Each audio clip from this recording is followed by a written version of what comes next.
Hi, and welcome to part 5 of modeling and building an acoustic guitar in Fusion360, or Fusion as it is currently known as.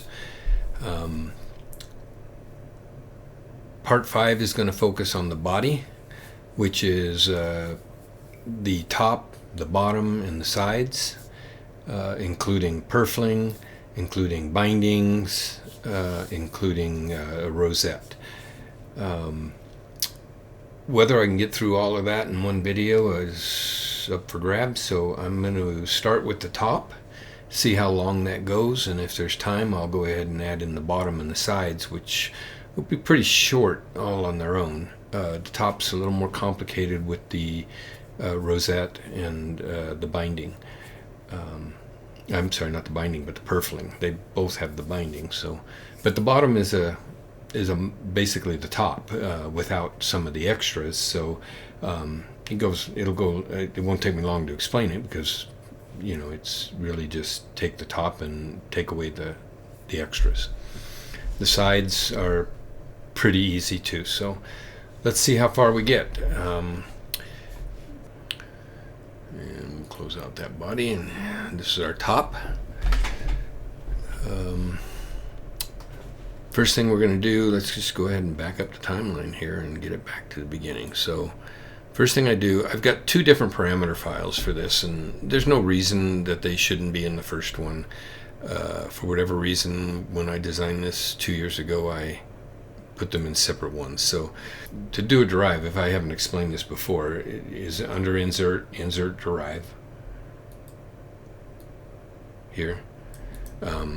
I'm not going to do that because I already have it, so I'm just going to edit the derive. It'll bring up this dialog. When you insert derive, you choose the model you want to insert, and in this case it's the top and bottom parameters. That's a different parameter file than we've been dealing with. If all we want is parameters, we just click on this down here and we choose our favorites. So in this file I've marked all the ones that I want to be exported as favorites, so when I click import here, those are the ones that I'll get.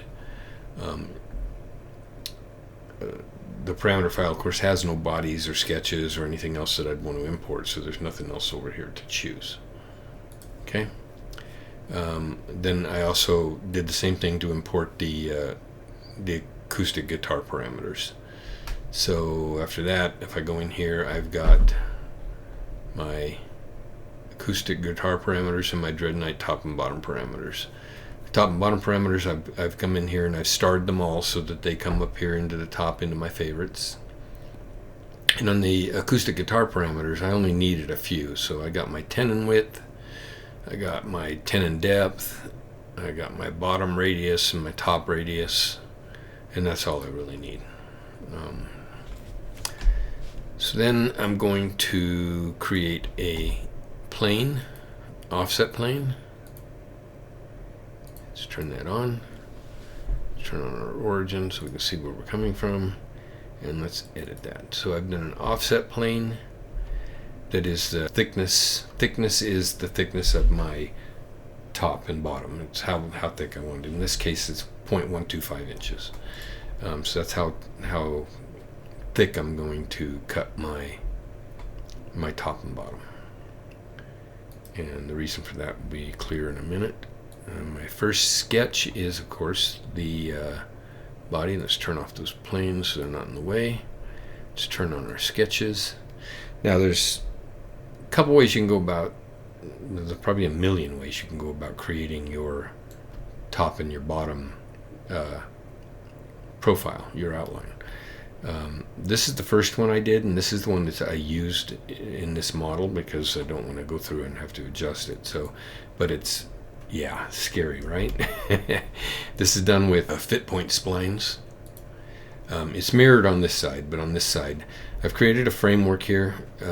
It's hard to see what it is exactly, but I've created construction lines. The outside one is set to the body length, my parameter body length. The width is set to the width of my lower bout, my parameter lower bout width. And then I've created another construction line in here that is, if I can find where the, there it is. Let's pull these up here where we can see them. So this is my width, the construction line on the width of my upper bout, divided by 2 because it's only dimensioned off the center line. And then I have one here for the width of the waist, divided by 2 again because it's off the center line. The outside is my lower bout width, so I don't have anything set on that. And then I use these, and it's a mess. I mean, it was really difficult to lock all of this in. Let me show you how I would really go about it. Let's turn this one off. Let's get out of here.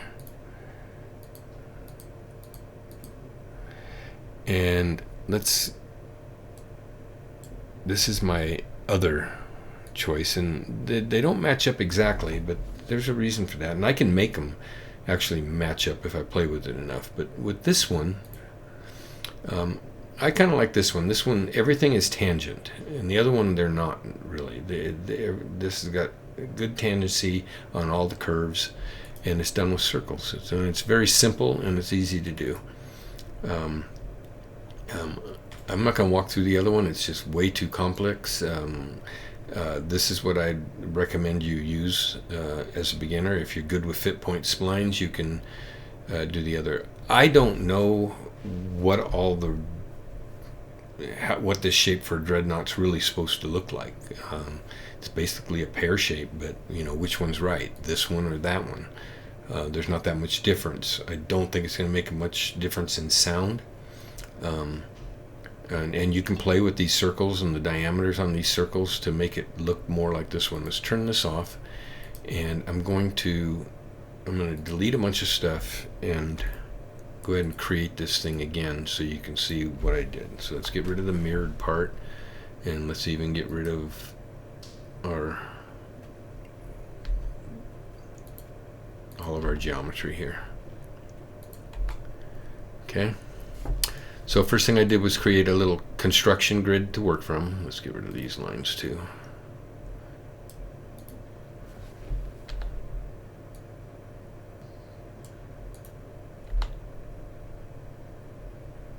Okay, so now all we have is our construction grid. So first thing I did was create an outside line that again is my body length. Okay. Then I create a top line that is my lower bout width divided by 2.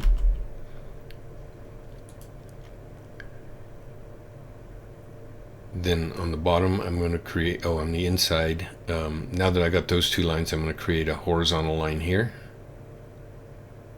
And I'm going to make them perpendicular. Then I'm going to draw in this lower construction line between the 2. And it needs no constraints because the top 2 are perpendicular. Then I added in a center line. And I tied that to the midpoint of I tied this line on the inside to the center point of my grid. And then I tied that center line to the midpoint of this line, and so that gets it fully constrained. Then I added 3 more lines. I added a line for my outer bout, my upper bout width, my waist width, and then this one is the center line of the bouts. So if you divide the body down the middle, this is where you want the center line of those circles to be, and you can manipulate this to change the shape of it. We'll play with that in a minute. I don't know that I have. So the first thing I'm going to do is I'm going to create a circle. I'm going to put it on my I'm going to constrain it to my bout center line, and it doesn't matter how big I make it. I'm just going to drop a circle in there. Then I'm going to make that tangent to this top line. Then I'm going to also make it tangent to my upper bout width line. Okay. Then I'm going to get in here and I'm going to cut it out. I'll leave a little extra here. I'm going to need that in a little while. And then we're going to create another circle down on the bottom here. And again, it's arbitrary. We just make a circle and use our tangency constraint to get it to the size we want. And we're going to take that to our outer bout. And again, we're going to cut out and get rid of all the inside stuff. And then we're going to create a third circle out here in space. And we're going to make that tangent to this and tangent to this. And then we're going to clean it up. We're going to cut out here, here. We'll get rid of these extra pieces in here, here, here, and here, and here. And then we'll delete all the rest of this circle. We have our basic shape, so we're going to take this and we're going to make this tangent to this. We're going to make this tangent to this. We're going to make this tangent to this. And we're going to make this tangent to this. We're missing a tangency someplace. Where is it? Here. Get that and get that tangent, and that fully constrains it. And that gives us our basic shape. If we bring in that old sketch and look at it, we can see the difference. This one's a little bigger. One thing you can do is you can take this arc here and dimension it. It's fully constrained right now. I'm not sure how well it's going to dimension, but we can. Yeah, we can't. So we'd need to unconstrain it. Let's see. Let's take it off of here. Let's delete that and delete that. I think we want this one to still be tangent to that line. Let's see if it'll let us dimension it right now. I don't think it will. Yeah, driven. Okay, so let's get rid of this. Get rid of this. And let's put a dimension on that arc. And let's make that, say, 5.3. Okay. Shoot. Come back here. And then let's turn this off for a minute because it's a little confusing. Let's get rid of this constraint for a minute. And let's make this tangent to this line. And now we'll make it, that turned back on me. Tangent to this line. Will it let me do that? It won't. Because of these. Let's get rid of these. Okay. Let's delete coincident. Okay, there, we're back now. So that was confusing. I had to get rid of all of my constraints. And now I'm going to make it tangent to this line. I'm going to make it tangent to this line with my thing here. There. Now I can go back and make it tangent to this line. Oops, come on. Here. Now if we look at it again and compare it to the other one, you see we're much closer. So you can manipulate these in that way. That's a lot to absorb, I know. But we're going to leave it there. We're going to take that 5.3 because it gets us close to that same shape we had with the other one that is probably more accurate to what a dreadnought looks like. So let's turn off the other one now. Turn off the other one there. So now there's another way to manipulate this too. So I'm going to add a couple more construction lines in here. we're going to put one up here for the middle bout over here, and we're going to put one in here for the lower bout. And I made sure that those were perpendicular to the center line. And then I'm going to put some dimensions on those. I'm going to dimension this one to here, and I have a variable for let's see, lower bout, middle of lower bout, right there. Oops, I dimensioned the wrong one. That's supposed to be middle of the upper bout, middle of upper bout. Let's put that there. And we're going to put another dimension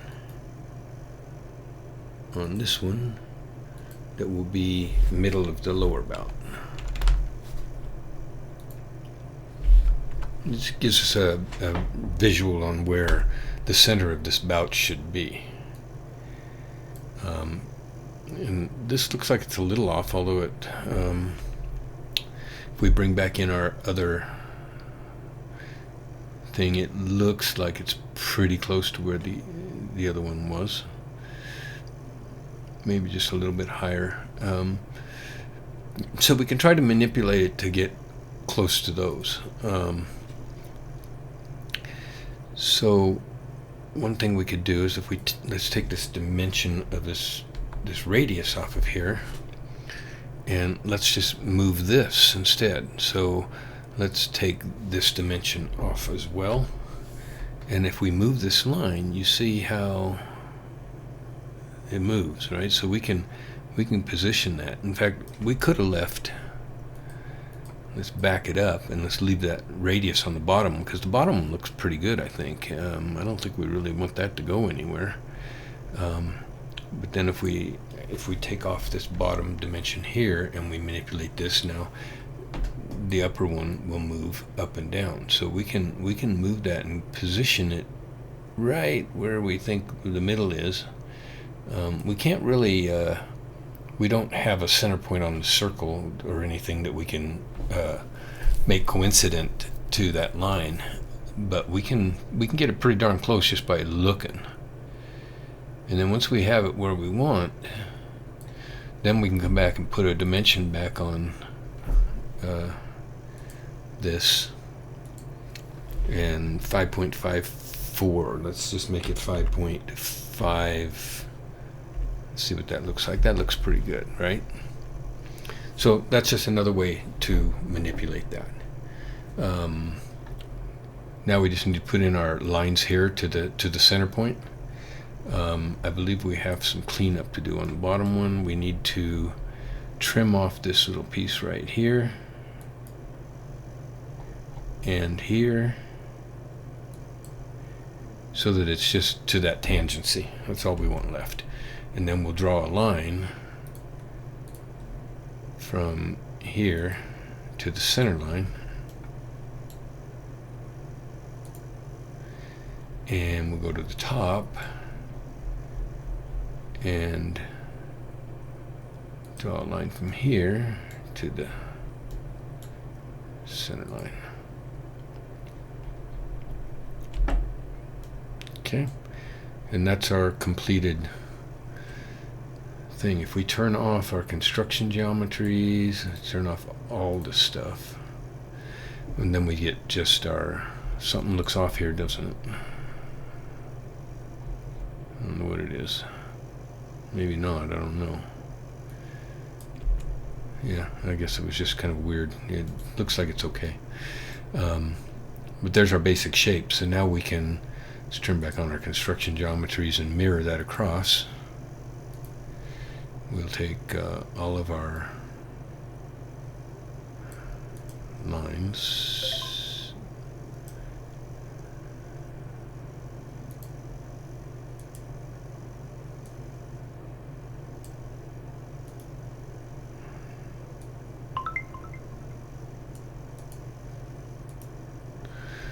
and mirror them across our center line.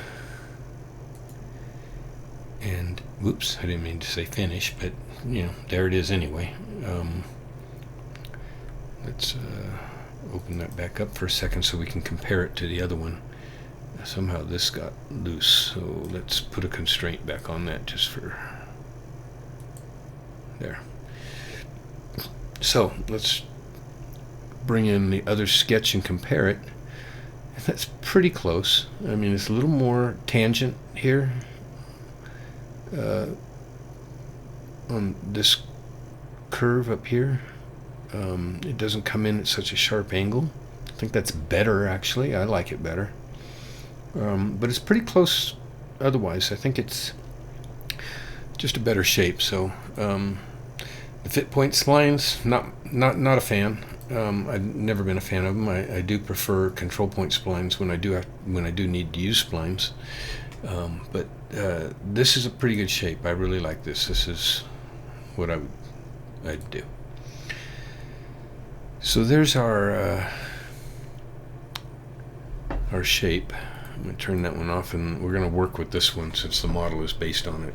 If I try to switch, I'd have to go fix a whole lot of projections. So we're just going to go with the one that I had in here. Our next sketch is going to be, our next two sketches actually, we're going to create arcs, 3-point arcs that will define the radius of the top. We'll use those in a sweep operation to create our radius top. So let's get into the first one. Simply a 3-point arc. That's all that's in this sketch. It's already here, but I'll draw it. A 3-point arc from this point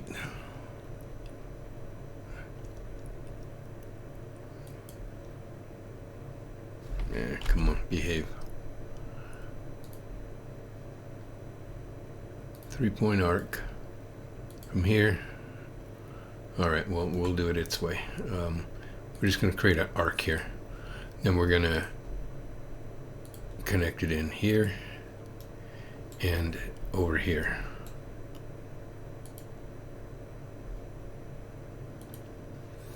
And then we're going to put a radius on that. That is our variable for our radius top, our top radius right here. Right? I'm going to undo that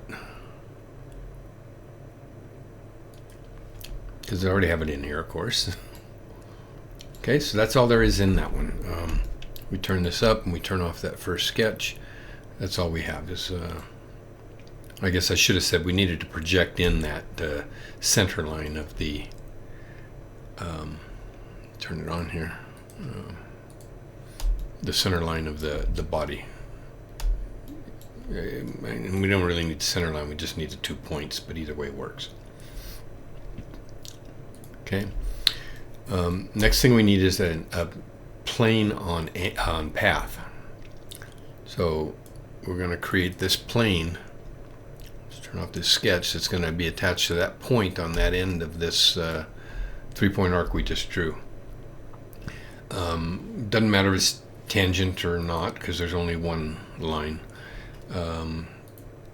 Proportional is default. We're going to leave that there. Distance is 0. That means distance means 0 is the path is going to start at the first of the line. This value is 0 to 1, so like 0.5 would put it in the middle of that line, and anywhere in between. But of course we want it to be 0 to start at the beginning. And we're going to edit this next one, and this is another arc, this time across the width of the body. We're going to project in this line here. Let's turn off this other sketch so we can see. We're just going to project in that that construction line. Basically, is what we're projecting in. And we're going to draw another 3-point arc from here to here. The important thing, and the way I would draw this arc, because it's difficult to, you don't want to actually tie it to these points, you want to tie it to that middle point. So I would draw the arc by doing a just put an arc out in space, and then make this midpoint. Sorry, not coincident. We want a midpoint here, and then we want to put our radius on this. So we're going to dimension this to our radius of our top radius, like that. And of course, I should have put that radius up so that it didn't do that, but so we'll do this and then come back in, and then we're going to set a length dimension on this to our lower bout width. Okay. So let me undo all that since I just duplicated it all.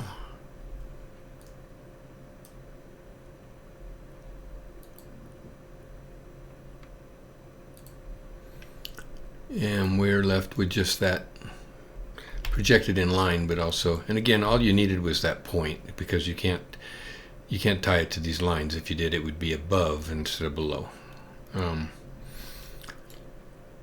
So we have that sketch. Now that sketch, along with this sketch, creates our radius in both directions. Okay. So the next thing we're going to do is we're going to sweep that.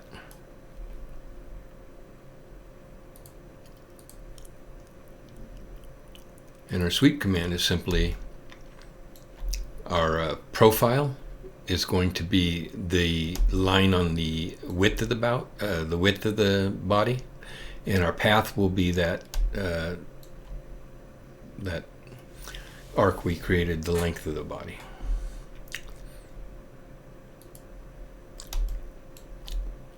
And that's done. It's subtle. It's hard to see, but it is there. If we get this here, you can see that. You can see it here clearly. And you should be able to see it clearly here too. If we turn on these two sketches, you can see the straight line versus the curved line. And so it's basically arched in all four directions by that radius of 28 feet. Okay. So next thing we're going to do is do a cut operation. We're going to turn on that first sketch. We're going to use the outline of our body as a cutting tool, and the surface we just created as our, I guess I didn't explain that sweep, and it's clear that here is a surface sweep, not a solid sweep. Okay.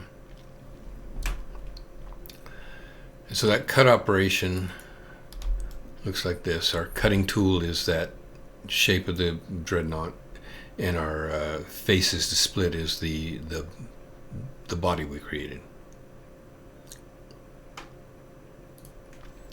As we have that, we're gonna delete these edges. You just select them all and hit the delete key, and there, go away. So then the next thing we're going to do is we're going to thicken that. That is a surface body now. It's not a solid body. So we're going to use the thicken, and we're going to make a solid body. So we're going to do that. And both bodies are still there. You've got your solid body and you've got your surface body. So we'll turn off the surface body for now and just have this, our radius top. So the next thing we're going to do is we're going to draw in all of our geometry for the sound hole and all of the dressings around that, the purflins and the... So first thing I did was I draw a circle and I make it coincident to that center line. So I project it in. Just turn the body off for a minute. I'm going to project in our outline of the dreadnought body, and we're going to project in the center line. So if let's turn off all of this and turn this on. This is what we've projected in: the center line and the outline. Project those in.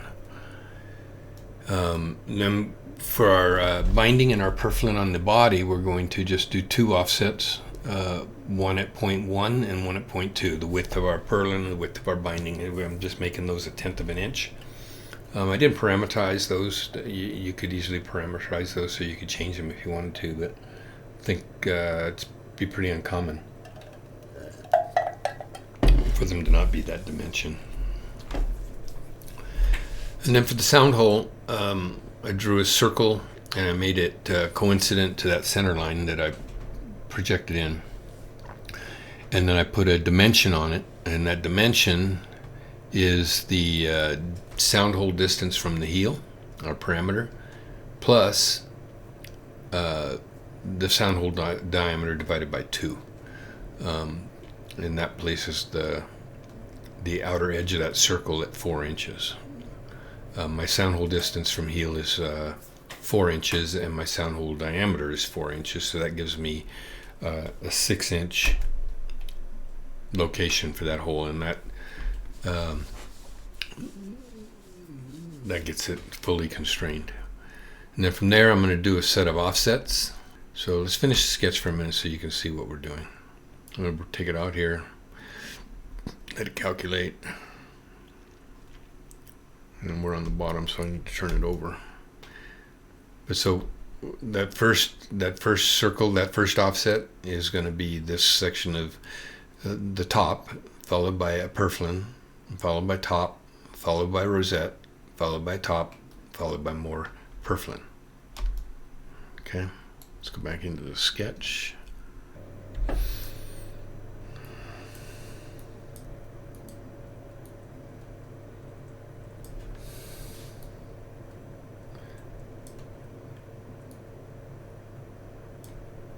Just pulling these down here so that it's a little easier to see. And I've just created a set of variables here that define the offsets of those circles, and I just called them rosette 1 through 5.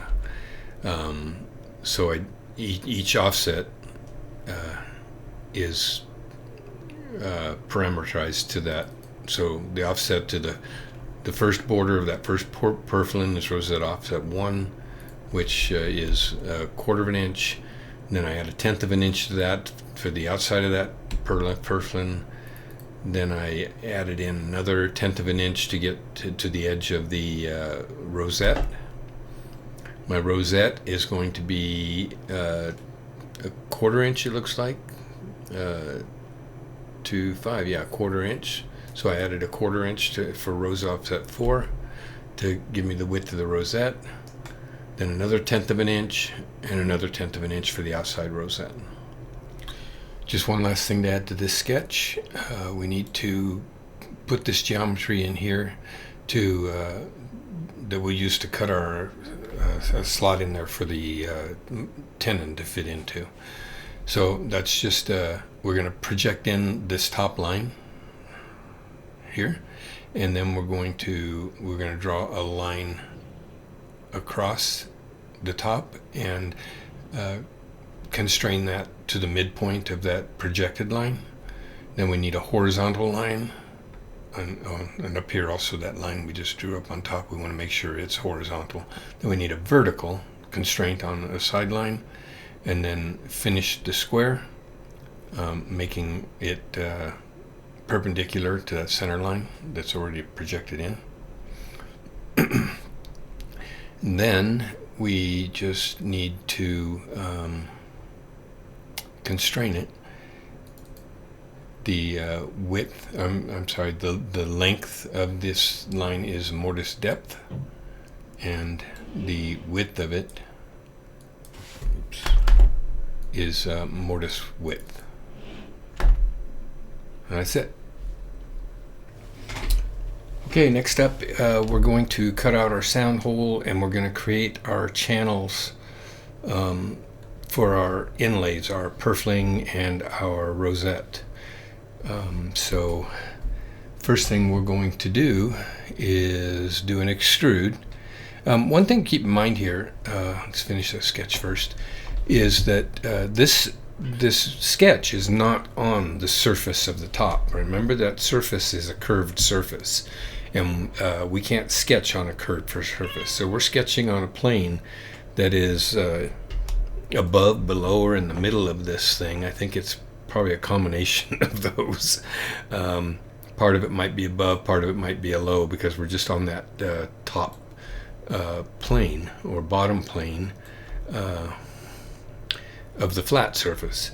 So that's why we're going to have to do most of this with surface tools, because solid tools don't work well on a curved surface. But the first one we do is a solid extrude. We're just going to extrude big, so to speak. We're going to go in both directions to get through both sides, and just an inch and a half. You know, it didn't need to be that big, but it got the hole cut. So that was that. Next, we're going to have to divide this into all of those circles. Where's our sketch? Let's turn our sketch back on. We need to cut the top through all of these offsets that we created. First thing we're going to do is we're going to do a surface extrude. Let's go over to surface. We're going to do an extrude, and we're going to select each one of these offsets that we created. And again, we're going to do it two-sided, because that sketch is not on the top of this surface. So it could be two-sided, it could be symmetric, doesn't really matter. So we're just going to arbitrary 1/3 of an inch.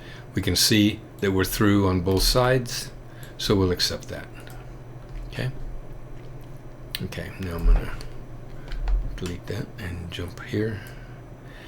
Then once we have those, we're going to do a split body. We're going to use these as cutting tools to cut this into those sections. So we're going to do a split body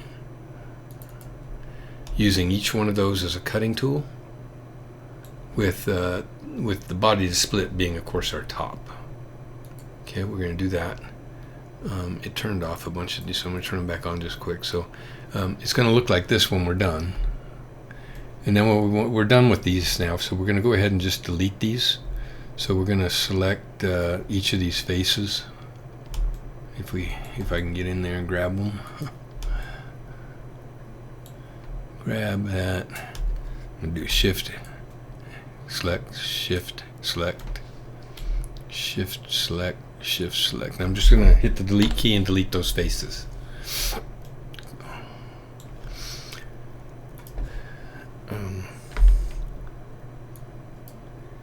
Now, the next thing I want to do is we're going to turn it over to the other side. We want to be on the top when we do this. And we're going to select and delete the faces on the purfling, the rosette, and the other purfling.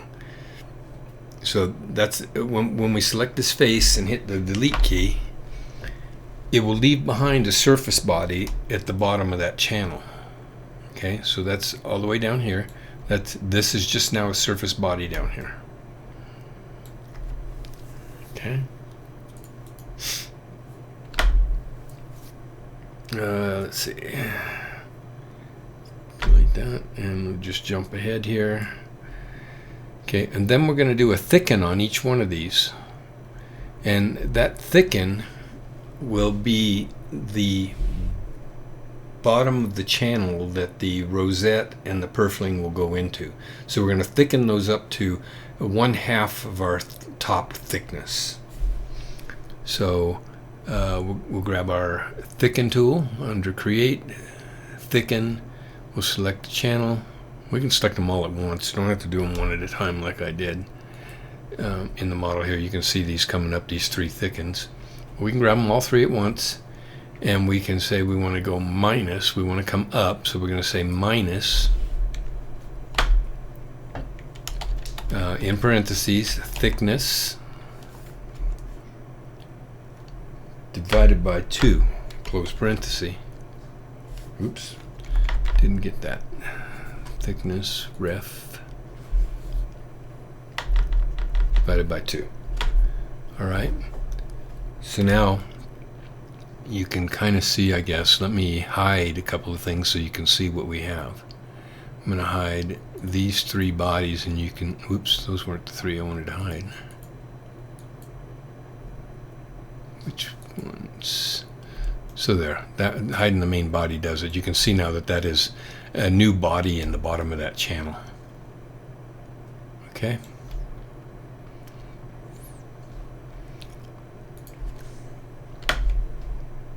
Let's turn our top back on, and we'll jump ahead of those three thickens I did there.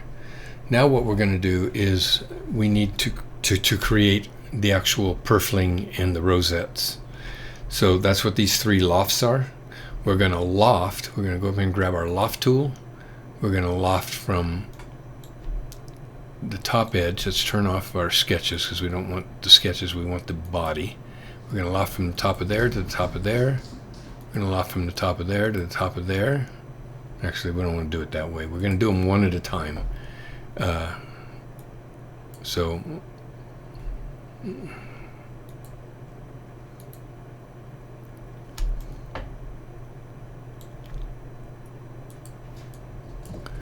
and then turn them on. And it's a little hard to see there, but they are. Let's turn that top off again.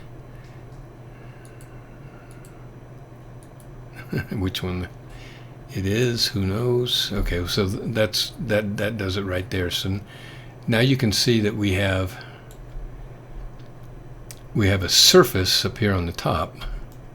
It's not that obvious, but it is there. So this is just a surface, and then underneath that is the base of that channel that we're going to do. So we're going to thicken this now down onto the top of that. Okay, so we'll select each one of those surfaces. Not that line, but the surface, create, thicken. We want to thicken it down. So in this case, we want to go minus, apparently. Let's see. Make sure, yeah, okay, so we brought it down below so we know it's minus here. So minus, open parenthesis, thickness, ref divided by 2, close parenthesis, and there we have it. Okay, so you can see we have two bodies here now. This would represent the purfling, the rosette, and the binding, and these three will be combined into the top body shortly. Okay, I'm going to delete mine, that one I just created, and jump ahead. Mine's already got appearances on it. So there we go with our purflings and our bindings, and our rosette, I'm sorry. Not sure if I was saying binding before, but I meant rosette. Okay, so now that we have that, what we want to do is we're going to turn off the rosette and the purflings, and we want to turn on all of our other top stuff. So I think I have it there. So I'm going to back way out and get a good look at this, because what we want to do now is we want to do a combine to combine these channels, which are separate bodies right now, and so are these rings separate bodies, but we want all of these to be one thing in the top. So we're going to go over to our solid tools, and we're going to select all of these things.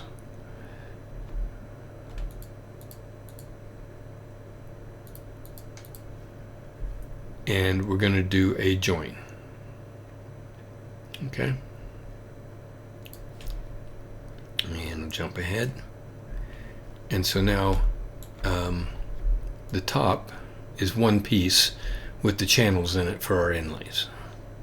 Okay, and then we can turn our inlays back on, and there we have it. Okay, it's just a couple things left to do. We want to our binding on here right now is not as thick as it needs to be. Actually, we haven't even created the purfling or the binding. So first thing we're going to do is do an extrude cut through that center line. Let me back up so you can see that again. Let's bring it in here. So we have our sketch up here that has our this outer band is our binding, the inner band is our purfling. So what we want to do is we're going to cut out the space where the purfling is and eliminate it. So we're going to do that extrude, basically just a cut. And again, we're doing two-sided. Remember, we're curved surface, so to get it completely through, we have to do a symmetric or a two-sided.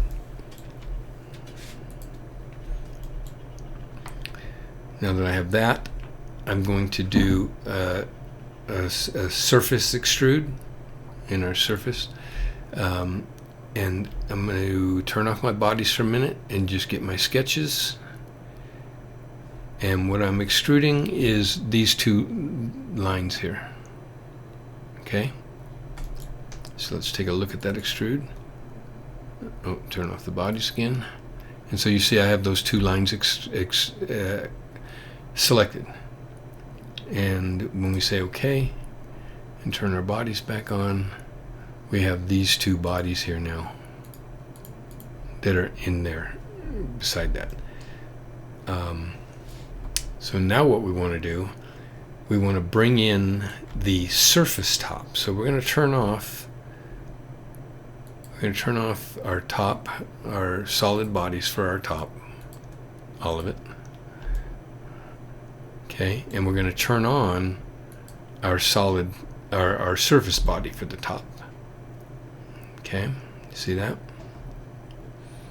And then we're going to use these two surfaces that we created to cut through that to create a surface that we'll use to extrude our purfling and our binding. Actually, it's going to create three bodies, three surface bodies. Okay, so we're going to do a split body. And so what we end up with now, let's turn on our bodies, and what we created was these. And we'll turn off these. Oops, those are not what we're trying to turn off. We're trying to turn off well, we're gonna just delete those two cutting tools. So let's just jump over here and do a delete face on those two cutting tools. So now all we have left is these two things. We also have the top, but we're not going to use that right now. So then we're just going to do two thickens. One thicken is going to thicken the purfling. So you see that? And that thicken was the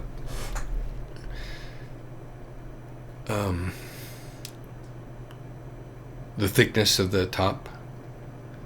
You could make it less. You'd have to do another offset in order to, and another combine. It would be a little more work, but you could make this so that it was only 1/10 of an inch deep instead of, or half the thickness of the top, or whatever it is you want it to be. The purfling around the sound hole is only part way through, but I made this one all the way through. If you only want to make it half the thickness, it's not too complicated. Now that you have this, you could just make this thicken for however wide you want the purfling, and then you would do an offset to the bottom of that from the top surface, and then you would do another thicken for the rest of the thickness of the top, and then you would have to combine that back with the top. After everything we've been through, that should make sense for you to be able to do that. And then we're going to do one more thicken, and that's going to be for the binding, which will be thickness times 2. So I'm making my binding the thickness of my top twice. Okay, and then I'll turn off those 2 surfaces that I used to thicken those, and I will turn back on my top and my rosettes.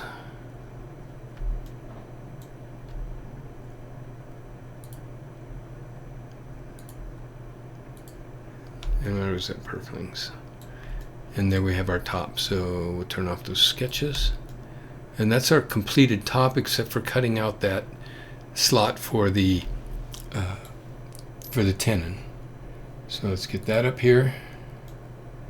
And what we're going to do is turn on that sketch.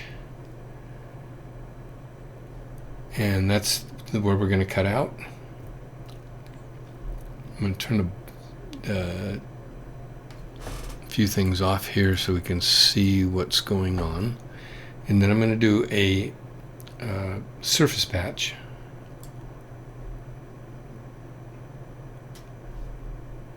Turn that on.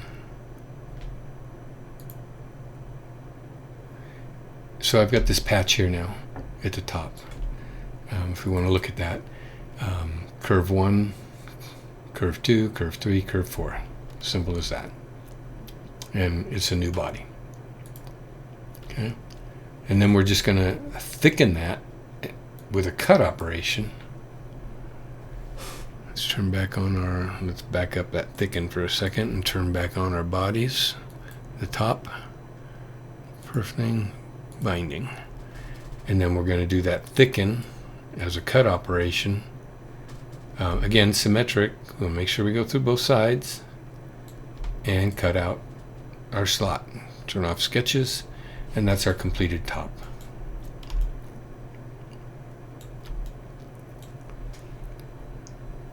So I think this video has gotten long enough. I was going to try to do the whole body, the bottom and the sides, which should go fairly quickly, but you know, I don't want to stretch this out any longer. So I'm going to go ahead and leave this here, and we'll get another part 6 for the bottom and the sides. So that's the radius top. In part 6 we'll get into the radius bottom, and we'll get the sides done. And so I hope to see you there. Take care.